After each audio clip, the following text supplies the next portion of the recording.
durante mucho tiempo nos hicieron creer que la diferencia entre pobres, clase media y ricos estaba en el tamaño del sueldo, en el número que aparece en una cuenta bancaria, en la cantidad de ceros después de una cifra.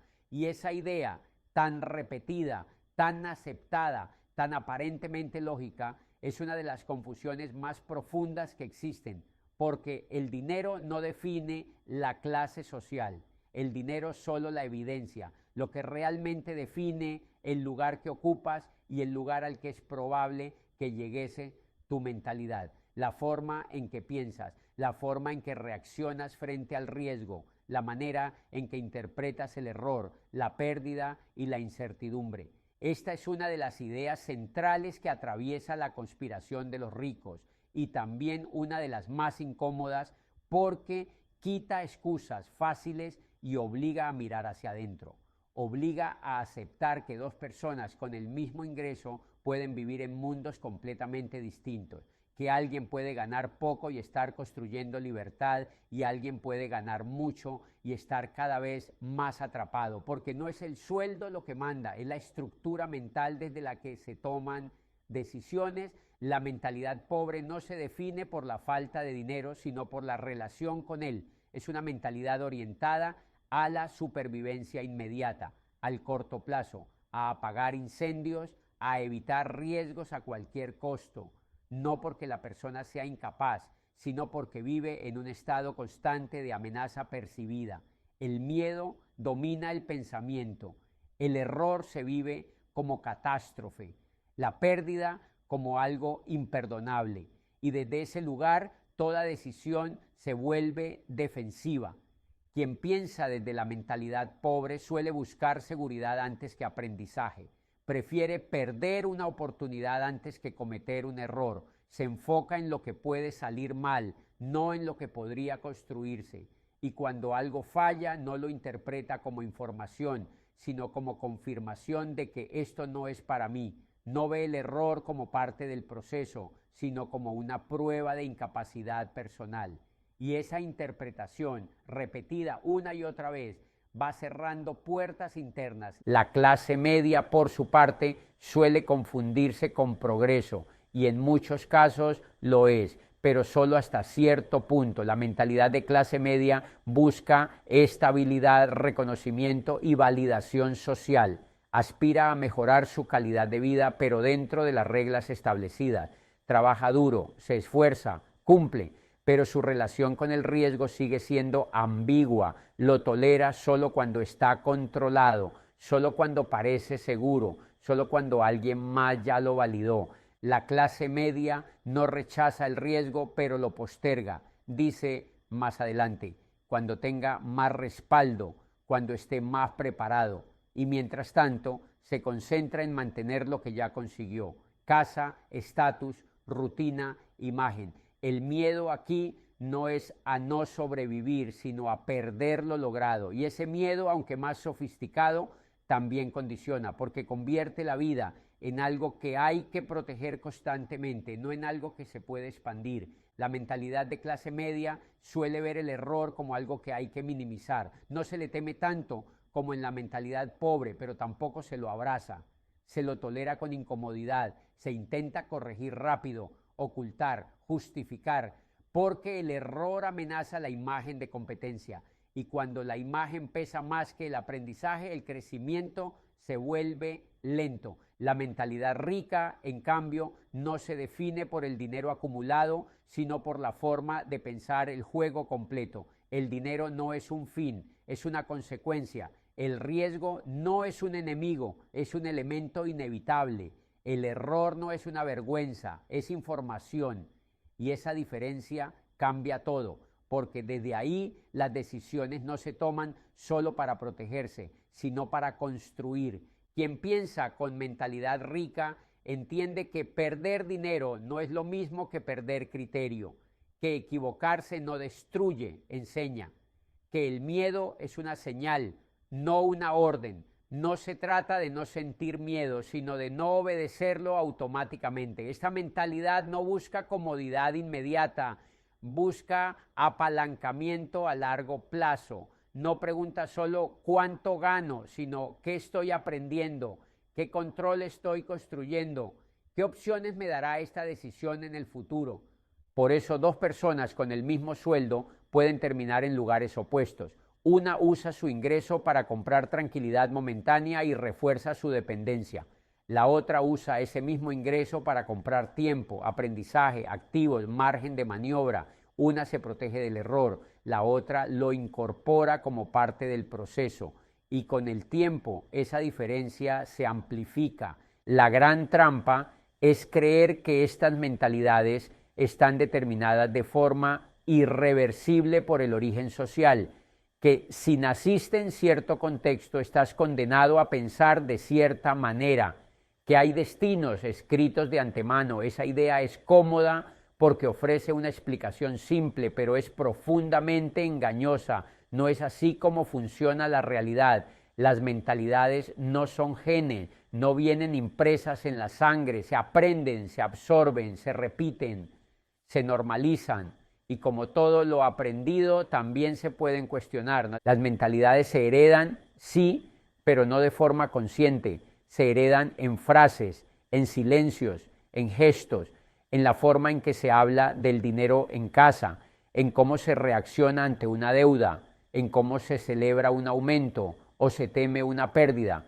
Un niño no aprende lo que le dicen sobre el dinero, aprende lo que ve, aprende si el dinero se asocia con miedo, con culpa, con conflicto, con deseo reprimido o con posibilidad. Aprende si se habla de oportunidades o solo de limitaciones. Y esas asociaciones tempranas suelen quedarse mucho más tiempo de lo que creemos. El entorno refuerza esas mentalidades, la escuela, los medios, las conversaciones cotidianas, todo va consolidando una narrativa interna. Esto es posible, esto no, esto es para otros, esto es para gente como nosotros. Y sin darnos cuenta empezamos a operar dentro de esos márgenes como si fueran leyes naturales. No los cuestionamos porque nunca los elegimos, simplemente crecimos dentro de ellos. Pero que algo se haya aprendido temprano no significa que sea inamovible, significa que es profundo, y lo profundo no se cambia con frases motivacionales ni con promesas rápidas.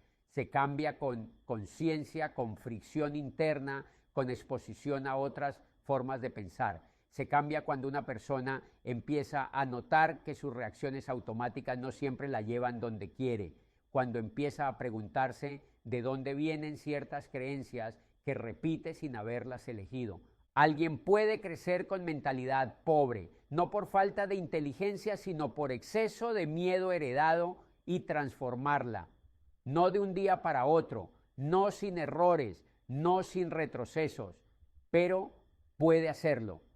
Puede aprender a ver el riesgo de otra manera, puede resignificar el error, puede dejar de interpretar cada pérdida como una amenaza existencial y empezar a verla como parte del aprendizaje. Ese cambio no borra el origen, pero sí redefine el destino.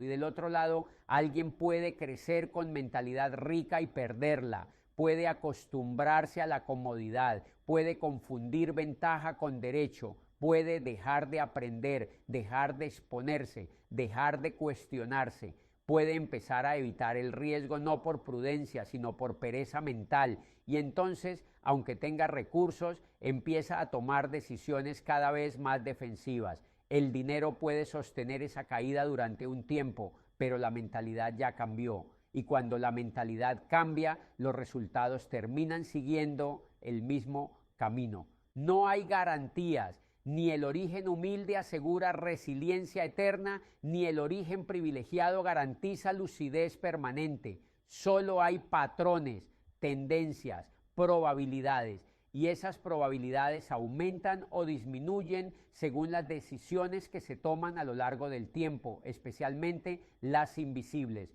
Cómo se interpreta un fracaso, cómo se reacciona ante una oportunidad incómoda, cómo se gestiona el miedo cuando aparece.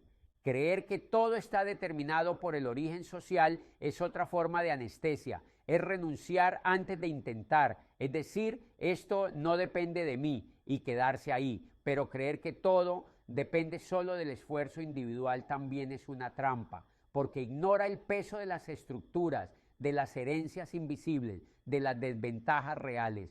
La verdad está en un punto más incómodo. Hay condicionamientos, pero también hay margen. Hay límites, pero también hay elección. El problema es que ese margen no siempre se ve, y no se ve porque requiere detenerse, observarse, incomodarse, requiere aceptar que algunas creencias que se sienten propias en realidad son prestadas, que algunas decisiones que se defendieron con orgullo tal vez nacieron del miedo, y esa aceptación no es fácil porque implica soltar una identidad conocida, aunque ya no funcione. Las mentalidades no cambian cuando cambia el ingreso, cambian cuando cambia la interpretación de la realidad. Cuando una persona deja de decir esto es así y empieza a preguntar ¿por qué? Cuando deja de repetir historias heredadas y empieza a construir una narrativa propia. Y ese proceso, aunque no garantiza riqueza económica, sí garantiza algo más raro y más valioso: coherencia interna. Por eso no hay destinos escritos, hay historias repetidas hasta que alguien decide mirarlas con otros ojos. Y ese alguien no necesita venir de un lugar específico, solo necesita estar dispuesto a cuestionar lo que aprendió, incluso cuando cuestionarlo lo deje por un tiempo sin respuestas claras, porque es ahí, en ese espacio incómodo entre lo heredado y lo elegido, donde las mentalidades dejan de ser cadenas y empiezan poco a poco a convertirse en herramientas. El problema es que el sistema educativo y social suele reforzar las mentalidades que sostienen el orden existente, premia la obediencia, la estabilidad, la previsibilidad, castiga el error visible, ridiculiza el intento fallido y así, sin decirlo explícitamente, empuja a la mayoría hacia una mentalidad de clase media conformista, o peor, hacia una mentalidad pobre culpabilizada. Cuando alguien dice no es para mí, rara vez está hablando de capacidad, está hablando de identidad, está diciendo esa no es la historia que me enseñaron a vivir, y cambiar una historia interna es mucho más difícil que cambiar un ingreso, porque implica cuestionar creencias profundas, lealtades familiares, miedos heredados. La mentalidad rica no se forma con frases motivacionales, se forma con exposición, con práctica, con errores vividos conscientemente, con decisiones incómodas, con responsabilidad real, porque pensar distinto tiene un costo emocional, te expone, te saca del consenso, te obliga a tolerar la incomodidad de no encajar del todo.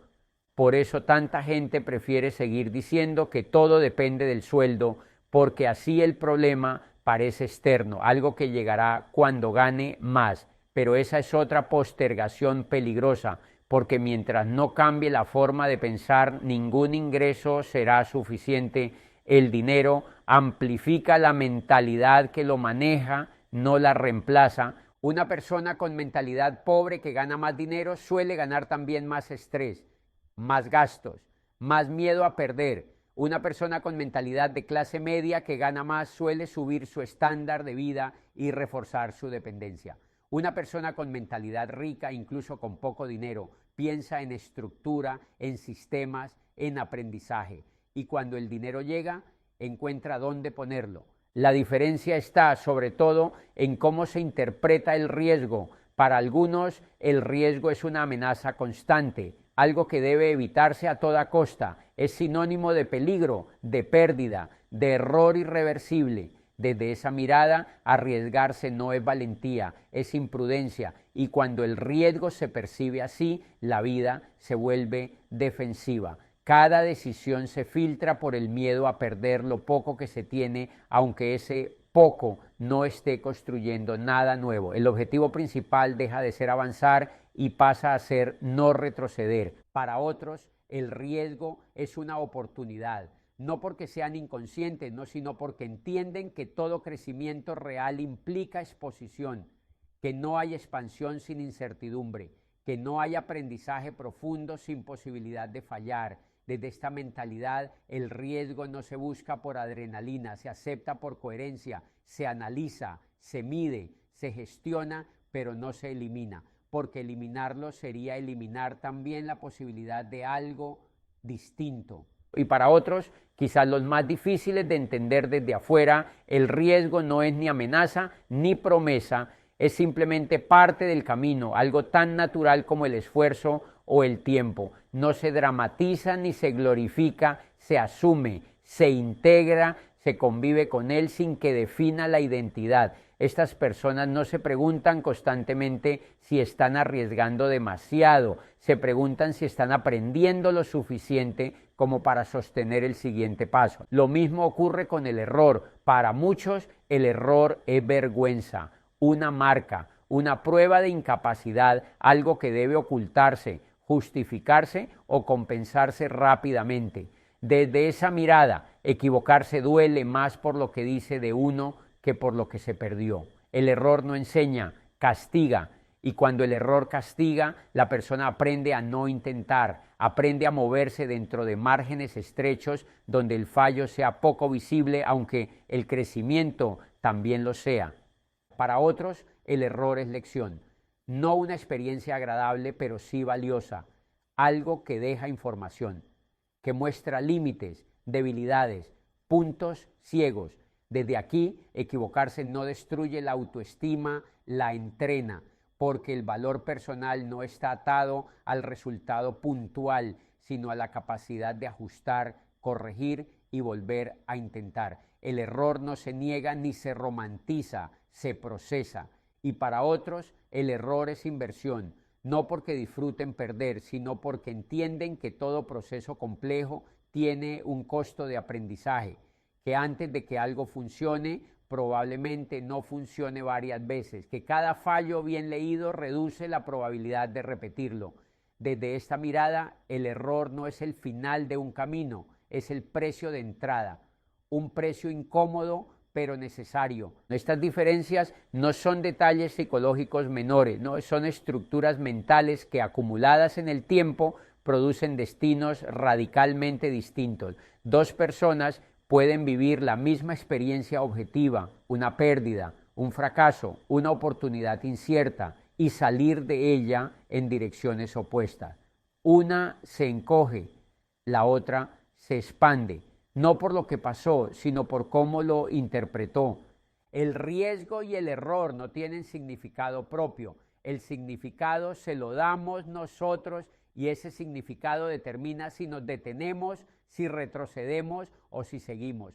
Por eso, más que hablar de dinero, este capítulo habla de interpretación, de la lente desde la cual se mira la realidad, porque esa lente invisible la mayoría del tiempo es la que decide si una persona queda atrapada en la defensa permanente o se mueve paso a paso hacia una vida con más opciones. Cambiar la interpretación del riesgo y del error no es volverse temerario ni irresponsable, es volverse consciente, es dejar de reaccionar desde el miedo automático y empezar a responder desde el criterio. Y ese cambio, aunque no se note de inmediato en el saldo de una cuenta, termina siendo el factor más determinante de todos, porque es ahí, en esa lectura interna de lo que ocurre, donde se define mucho antes de que llegue el dinero, quién va a quedarse quieto, quién va a resistir y quién va a avanzar. Cambiar de mentalidad no es negar la realidad económica, es leerla mejor, es dejar de reaccionar automáticamente, es observar los propios patrones, preguntarse desde dónde se toman las decisiones, desde el miedo, desde la imagen, desde la comodidad o desde una visión más amplia. Este episodio no busca clasificar personas ni poner etiquetas rígidas ni dictar sentencias sobre trayectorias de vida que son complejas y únicas. No se trata de decir quién es algo, como si la identidad fuera fija o inamovible. Se trata de señalar patrones, de observar formas de pensar que se repiten, de mostrar estructuras mentales que muchas veces operan en silencio y determinan decisiones mucho antes de que aparezcan los resultados visibles. Lo que se busca aquí es algo más incómodo, porque obliga a mirar hacia adentro en lugar de señalar afuera. Mostrar que la verdadera frontera entre pobre, clase media y rico no está en el banco, ni en el sueldo, ni en los bienes acumulados. Está en la cabeza, en la forma de interpretar la realidad, en cómo se entiende el dinero, el riesgo, el tiempo y el error. Esa frontera es invisible, pero es la más determinante de todas. Mientras esa frontera interna no se cruce, ningún cambio externo será suficiente. Un aumento de sueldo no transforma una mentalidad defensiva. Una herencia no corrige una relación tóxica con el dinero. Un golpe de suerte no reemplaza el criterio, sino un cambio interno. El dinero que llega suele irse y las oportunidades que aparecen suelen desperdiciarse, no por mala intención, sino porque se gestionan con la misma lógica que produjo la situación anterior. Por eso tantas historias se repiten, personas que ganan más pero viven igual de angustiadas, personas que ascienden pero sienten más presión, personas que logran estabilidad económica, pero no tranquilidad. El escenario cambia, pero el guión sigue siendo el mismo, porque el guión no estaba en el contexto, estaba en la mente.